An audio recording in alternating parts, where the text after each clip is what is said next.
Hello everyone and welcome home, where we'll be talking about Spider-Man No Way Home. Like that? Please keep watching this video because it's going to be the only one of its kind that you'll find on the internet. I'm a filmmaker, a critic, but also a script consultant. So I'm going to be breaking down this review into two parts. In the first part, we're going to be analyzing the movie's story, and we're going to have a look at all the beats and sequences that make it up so that you have a better understanding of the movie's narrative techniques and whether they work or not. On the second part, instead, we're going to be analyzing every other movie element, from direction to sound design, pacing, rhythm, and tone. So now, let's get to it. First of all, this is going to be a spoiler-ridden review of Spider-Man No Way Home. So if you haven't seen the film, please watch it whenever you can and come back to this video. Because, it is impossible to analyze a movie's structure without actually explaining what goes on. So let's begin with our narrative structure. Act 1, Sequence 1, that we will be calling from now on the intro. The opening image of this movie, and this is the first beat, features Spider-Man's identity being revealed to the world. It's the basis on which the movie is obviously built. And why is it important to care about a movie's opening image? Because every movie's opening image has a connection to the movie's final image. So keep this image in mind, okay? Peter's identity is revealed to the whole world, and he takes MJ and takes her away from an angry mob. And so you now know that Peter is Spider-Man, and the whole world knows. Keep this in mind for when we get to the end. Now, right after that, there's the theme being stated. And obviously, this movie's theme is very easy to understand. With the identity being out in the open, trouble will come. And obviously, this theme will ring throughout the entire movie. So you're going to keep that in mind as well. Of course, those two things that I mentioned before are a part of the setup, which is a fundamental beat, and it is the one in which we understand what the character's old world was and how it is being turned into a new world. This beat usually features exciting sequences, possibly an action sequence, which this movie does, obviously, at the beginning, with the excitement about Peter's identity being revealed, and it also starts hinting at how things are going to be changing. And in this case, the thing that starts to change is that with Peter's identity being out, there's a lot of people who are accusing him of being a murderer. So he is taken in for questioning by the police, so are his friends. Moving on to sequence number 2, which we will be calling from now on, Let's Go. The catalyst is the first beat that happens in the sequence, and in this movie's case, the catalyst is simply the MIT application not working out for Peter, MJ, and Ned. This is the event that sets all the coming premises in motion. The following beat is called Debate. I also like to insert some of the hero's journey into it, and I call it Debate/refusal of the call. You're getting an insight at how I break a story down. So obviously that is my view based on a lot of books of film theory and narrative theory that are out there for everyone to read. At this point, there's problems, or there's a doubt arising on starting the journey, either on the protagonist side, so we can call him the hero, or on the co-hero side, or there are just events that are not making things work out. And in this case, what the obstacle is Peter's insistence towards Doctor Strange to constantly change the call. Why is this important? This is incredibly cool, right? So Doctor Strange tells Peter that the only way to fix everything is that, to make the world forget that he's Spider-Man, and that is fine. But with doing this, everyone is going to forget that he is Spider-Man, including MJ, Aunt May, Ned, and so on and so forth. So Peter doesn't want this to happen. Peter stops Doctor Strange. He constantly bothers him and makes him change the spell and says, okay, everyone will forget besides MJ, and obviously this leads to a lot of trouble. And you know why this is important? You know why this is a fundamental beat? This refusal of the call? Because Peter's call, the central motion of the movie is that people will have to forget that he is Peter Parker. So in this case, he says, oh, okay, no, Strange, please make everyone forget besides these people. At the end of the movie, he's going to have to make the same call, but this time it's going to be 10 times as big, because not only they will forget that he is Spider-Man, they will forget that he exists altogether. So you understand why this is cool? So now it's time for what we call a break into Act 2 or turning point. And this is the climax of Act 1.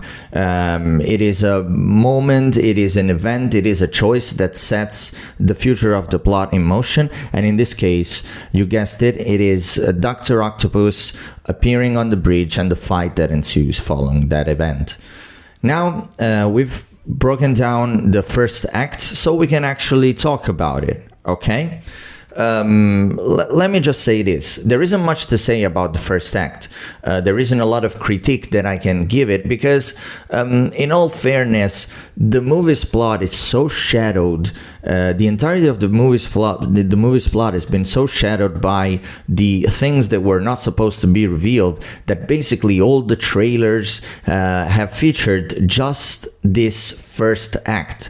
So we basically all knew what was going to happen in the first act. We knew the fight on the bridge. We knew that Peters was going to screw up with Doctor Strange's spell. We knew that everybody was going to know Peter's identity. So there isn't much to say. I will say that it works. It's fast, it's cool, there's some great musical choices that help it go through. The sequences are well shot. There's obviously Matt Murdock coming in. It is a very smart move by Marvel and by Jon Watts directing this and putting it together, to have basically things that everybody knows, but you watch it and it flows, but you're only caring about what's going to come in the second act. So Act 2, and the first sequence, which is, if you're following sequence number 3 of the movie, we will call it extra. Why would we call this extra? Because a lot of times in here, the B story or the subplots are starting to take place. Now, this isn't the first thing that we see in this movie, because things usually, in the second act of the movie, for this video and all future videos that we'll have, and we will do, please keep this in mind as a reference for everything. This is where authors tend to change things around. Like, it doesn't always flow in the same way. For example, the subplot, the B story in this movie doesn't happen right at the beginning of Act 2, but it happens a bit later, and it features Willem Dafoe's Green Goblin, now not Green Goblining things, but just Norman Osborning things, being taken into the Feast Center by Aunt May. So that is the subplot. It's not the first thing that happens, it's the second beat, because the first beat, which also comprises a lot of the events that happen, is the beat that everyone calls fun and games. This is a beat in which people, in which the characters, especially the hero, usually trains or tries out new gadgets and stuff like that. In this case, you guessed it, there's more villains coming in, there's some exposition, so we understand that the villains are coming from these other multiverses, these other universes, and they have to be captured, and Peter has fun with some new magic tech that is now part of his new suit. Ned and MJ are helping out, so there's this whole thing happening, and it's usually this is what movie directors call homework. It's the easiest thing to shoot, but it is fundamental in breaking things down, in like putting the right amount of effort towards what's going to happen happen in the future. So because from this comes a moment in which the stakes are raised and obstacles are formed. This is not a beat that happens always. You will not find this beat in most narrative structures, in most narrative theory books, but this is a beat that happens, especially in the last decade. This is a beat that always happens in movies, and in this case, this beat makes the plot get reestablished. The heroes overcome minor difficulties, and they're like the objectives of the hero are further motivated. In this case, obviously, there's a huge obstacle that is central to the rest of the movie. Strange wants to send the villains away to their home universes, where they will die, because that's their role in the bigger picture, but Peter doesn't want to. So moving on to the next sequence, which is the development. Since, like I told you, this is all a bit, others tend to shift things around. This is like super, super tiny, and the only beat that it features is the midpoint, which is where the hero gets or doesn't get what he wants, and consequences are coming. This is very easy to understand. Peter Parker heals Dr. Octopus. You know that something's gonna go wrong. He got something that he wanted. Obviously, if he could heal the heroes, the movie is over. So it needs to continue. How? You'll see in the next sequence, which we will call opposition.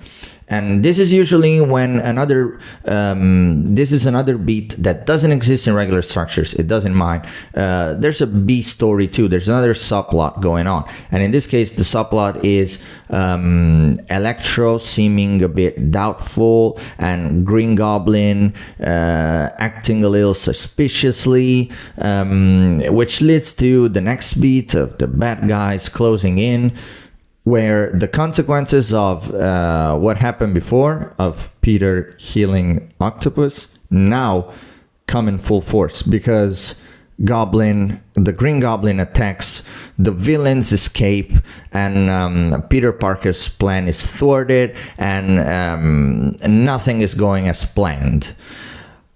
Now the next sequence, the last sequence of the second act, is what we will call oops. Because the beats that happen here are the darkest of the movies. And the first one is called All Is Lost, Aunt May dies. Moving on to Dark Night of the Soul, Peter's, sad and distraught after May dying. He's alone on a rooftop, devastated. Actually, before he's on the rooftop devastated, we just don't know where he is, but we know that he is grieving and suffering. And right after that, there's the new plan forming, and there's what is called the break into the third act. Now, a lot of people, a lot of theorists put this as part of the third act. I would rather put it as part of the second act, because I feel like it is a bookend to this act, and also teases what's going on in the next act. And in this case, the coolest moment happens. The other Spider-Man come, they start working together, and they start building up the new plan to act. And now, again, this is like this shifts, all right? This is the end of second act, beginning of third act. Movies nowadays blend these two things, because the second act ends on this low with the tease of an eye, and the third act starts with an eye and then gets low, because then it has to get high again. Or if that wasn't the case, vice versa. So now that we've broken down the second act of the movie, we can talk about it. Let me tell you, this is probably, this is not the coolest act. This is not the coolest act, because obviously you already know it. The third act is going to be the coolest. But this is amazing. This is just something that I almost couldn't believe. Even though we all knew what was going to happen, we all knew that Andrew Garfield and Tobey Maguire were going to be back. We all knew it, of course. But in this particular moment, to be honest with you, it is just done so well. It is just so well, and it is written in such a genius way, the way that they pulled them back from their universes and how light the tone is, even though something incredibly tragic, and May's death is a point on which I want, like, people will not agree. Some people will say it was necessary. Some people will say it was necessary, especially to have with great power comes great responsibility. At first, when I heard it, when I thought about it, I was like, this is not the thing that I would have wanted, because it feels like a bit forced, just to have the sentence in there. But then, and this is why this movie is written like a masterpiece, that sentence makes sense with the fact that the other spotters are confronting Peter about their uncle Banz's deaths, or Gwen also on Garfield's side, and the way that the sentence plays a role in motivating Peter, Tom Holland's Peter Parker, into entering the final battle, just makes so much sense. It's just amazingly well written. It's genius. And again, I believe that this part in particular, the ending of the second act, from the moment May dies, and like, let's say it, from the moment the other Spider-Man come into the movie, this is a whole different movie. Like, the stakes are high, the plot has been established, we know what's gonna happen, we know what's at risk. But from that moment onward, even though it is serious, it's a kind of fun that it is serious, because you understand, like I said, the stakes are high, and the tone is not always upbeat and funny. It is a somber tone. That is just this, from this moment onwards, is just amazing. So moving on to Act 3. All right, Act 3 starts with obviously the first sequence, which is number 7. If you've been following so far, is what we will call fight. This is obviously the moment in which the heroes confront the villains. And usually the hero learns all his lessons from his mistakes, from all the things that have happened throughout the movie. He synthesizes the new knowledge with the old knowledge that makes him the hero that he is, and goes on to the next and final battle. This is the one that features the 3 Spider-Men fighting together. They heal the villains. Andrew Garfield saves MJ and brings his story full circle in a fantastic way. And Toby risks his life with a bit of a twist. And then we get to the final sequence of the movie, which closes the third act, hence the film, which we will call obviously Closer. That starts with the resolution. Okay, so the first beat that happens in the sequence is a resolution, and these are the closing moments of the final confrontation. Doctor Strange does the magic trick. Everyone forgets Peter's identity. There's the whole heartbreaking moment of him having to say goodbye to his friends, and everyone goes back. Every Spider-Man and Spider-Villain goes back, and basically the conflict is resolved and the movie is about to end. Now there's a new beat. This is another one of my beats, which is called the new status quo, because if you remember at the beginning, we work so hard in establishing, we do opening image and then establishing the status quo, the old word, how it becomes the new word. By the end of the movie, we do the reverse. There's the new status quo, and then there's the final image. Why the new status quo is important? Because it is what propels the film either towards the ending in the public's minds or towards the next movie, of course, the sequels, which in this case are obviously coming. And this is, the new word that is left after the conclusion. And in this case, it features nobody remembering Peter, and it is a heartbreaking sequence. It is a heartbreaking beat. Sorry, not a sequence. And it is great as well. And then final image, new Spidey costume. Nobody knows Spider-Man at this point, right? Nobody. And this is where I will tell you to remember that opening image that we talked about. Everyone knew Spider-Man, right? And he was running away. And in the final image, he is going in to save someone. He's Spider-Man again with the new old school cool ass costume. Nobody knows who he is, and he's doing his hero work. At the beginning, everyone knew, and he was running away. Do you see the parallel and how beautiful it is? Because, you know, now he's still a hero.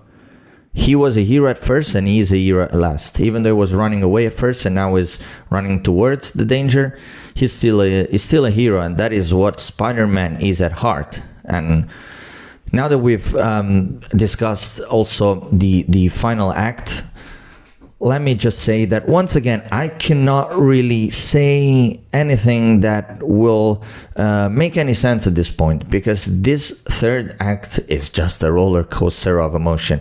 And it's not just because of the events, because, you know, the saddest thing happens when Aunt May dies, 100%.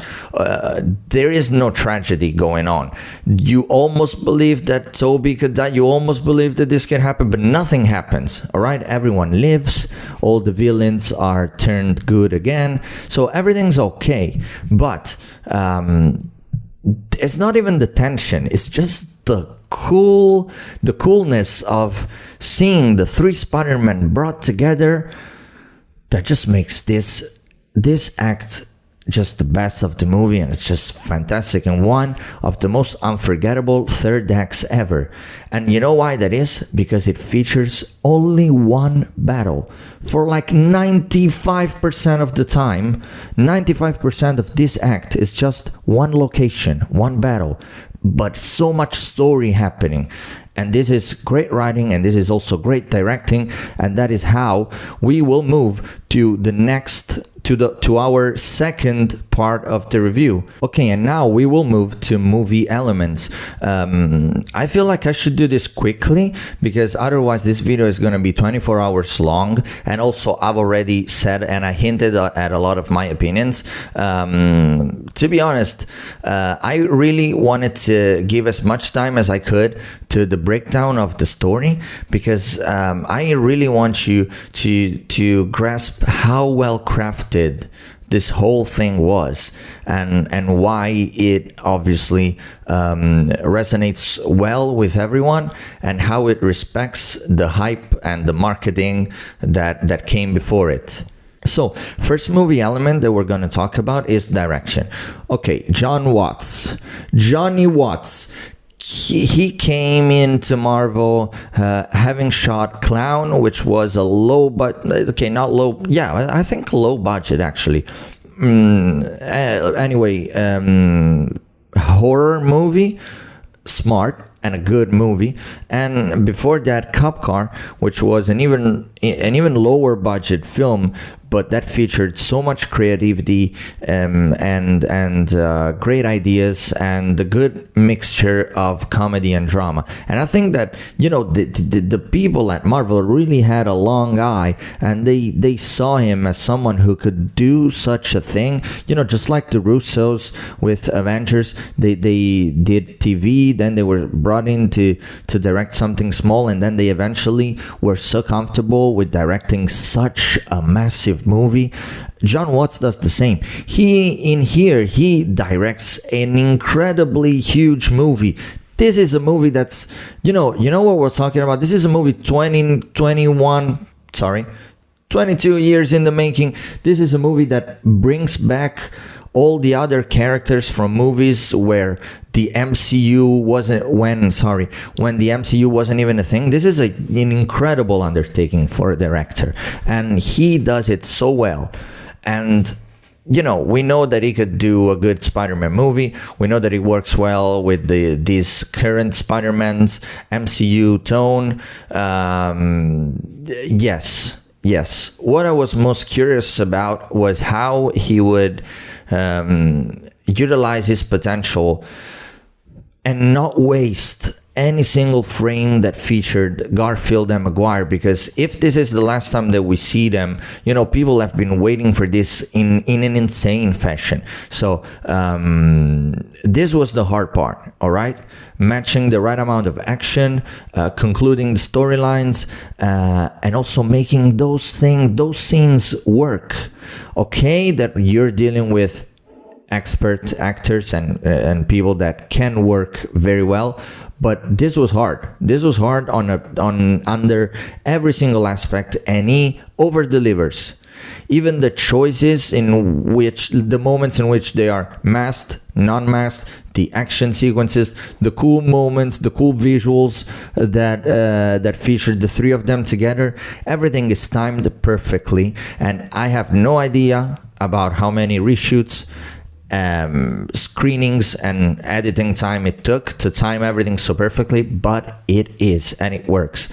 I was talking about visuals, which will lead me to my next point, which is cinematography and visuals. And I will look at this briefly. There was a change in the cinematography because, and you don't know this probably, but you know, the usual DOP and cinematographer, sorry, I don't want to offend anyone from the industry, for Spider-Man Homecoming and Far From Home got COVID briefly before shooting time, so a new DOP / cinematographer was hired, and the shift is absolutely not felt. It is an incredible work because the movie just feels exactly as it was before. I believe that this also has to do with how flawless every Marvel production is on the technical aspects, and the visuals in here really needed to push one thing above anything else: the three Spider-Man. Do they do it? That is the only question that is supposed to be asked. Do they work well on the screen together? Yes. Too well, perhaps. Maybe sometimes some people might not understand which one's Garfield and which one is Toby, because now that you see them all together, you understand how close their costumes were. I mean, not for me. I could tell them exactly, like, just fine, because I've seen the movies a billion times, and I'm a bit of a Spider-Man geek, as Spider-Man being my favorite superhero, so the costumes are not a problem for me.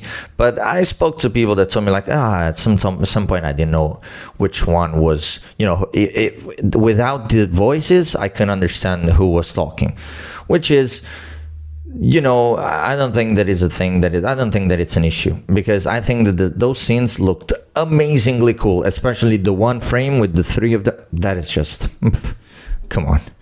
Then we're gonna move briefly to characters and performances. The characters are incredibly well developed in here. We get Peter's psychology way more.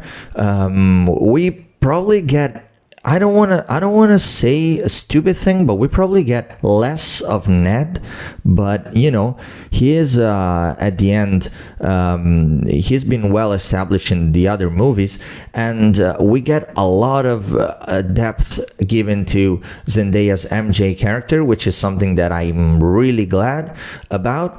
A lot of time for Happy, and to me, not enough time for May. Like, I don't know if some scenes have been cut, but it seems like her character arc is a bit tiny.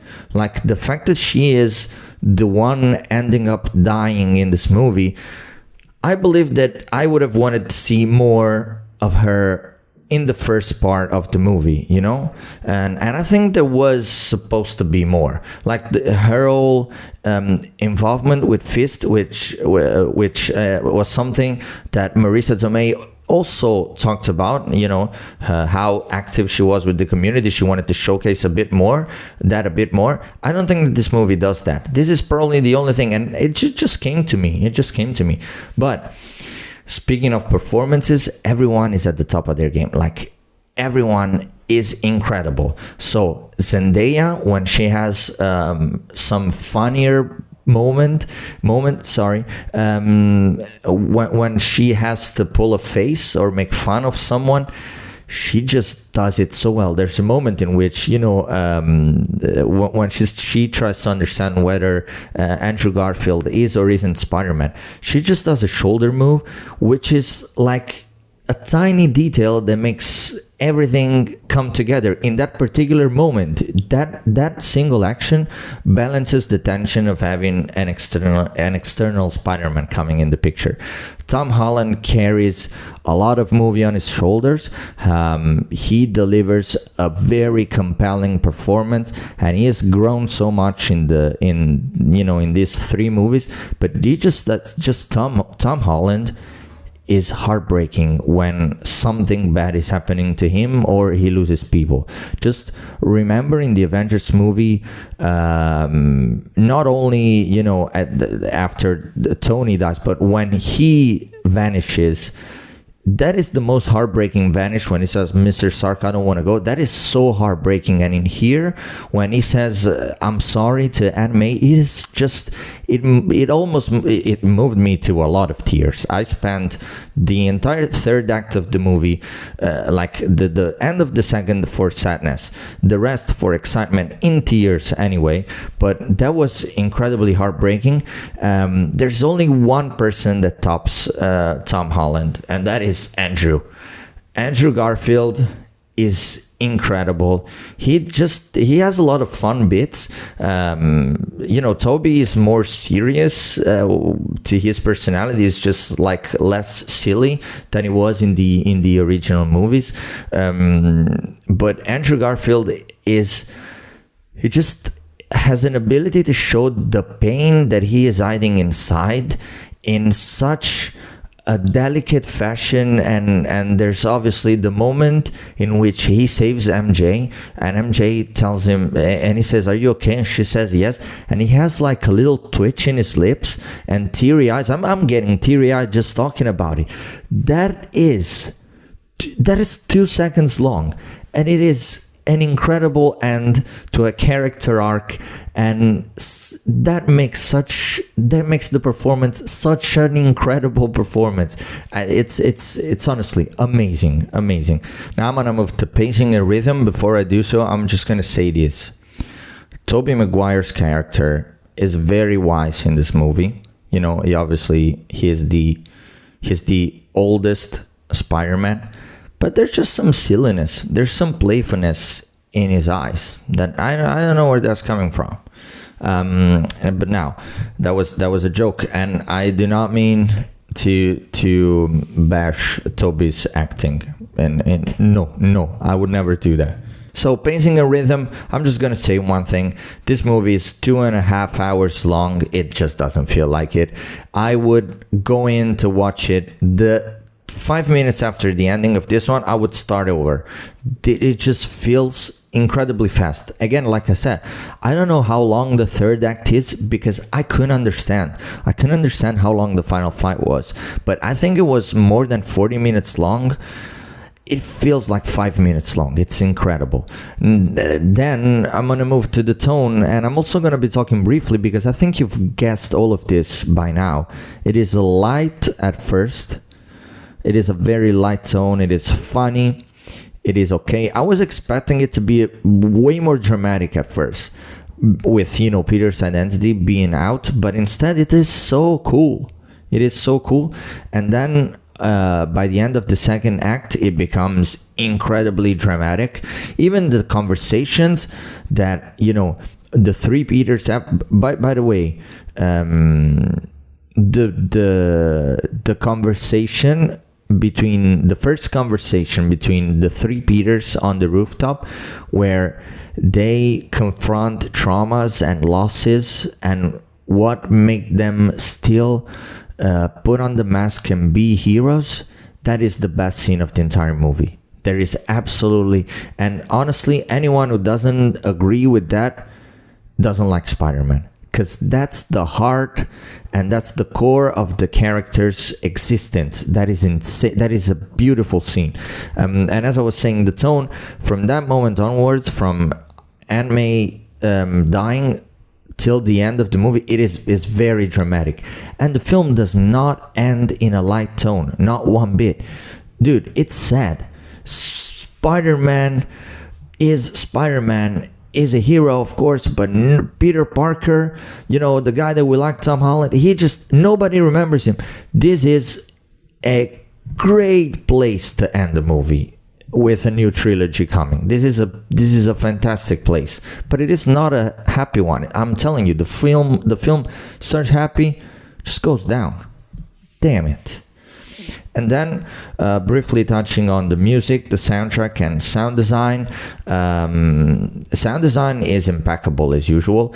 Now hearing 3 Spider-Man, so multiple webs being utilized, and a lot of slinging and swinging. It just feels like you can hear, the 3 Spider-Man. The soundtrack is amazing, just turning this new trilogy's theme song in a lot of, obviously using it in a lot of different ways, but there's especially a few somber and sad moments in which the soundtrack is slowed down and turned and used in a very melancholic way. It's very good. And obviously the old tunes, the old soundtracks, including the Danny Elfman one, come back. And Spider-Man movies have always had great soundtracks, and you could absolutely tell by hearing the three of them together in this movie. Great choice also on the end credits by De La Soul. That's a cool nod. I don't know if it was who was there. It sounds like a very Jon Watts thing to me. Now, moving to the 3 most personal things that I'm going to say at the end of this review. Style and originality. I think this movie is super original. It is probably one of the most original. I've heard this about other MCU movies. That is not true. This is one of the most original MCU movies, not only because of its tone, because of how it treats the characters, and because of its plot, but especially because of how it comes together as a whole. It is almost flawless. My closing statement is that this is up there with the best superhero movies ever made. If not, this is the best. And I don't say these things lightly, but I have to say it. And in fact, my final vote after 24 hours of reviewing this movie, my final vote is 10 out of 10. And there is absolutely no doubt about that. Now, I'm going to let you get back to your lives, and I'll see you later. Please keep in touch with me. I'm going to be back with more of these incredibly long, probably shorter reviews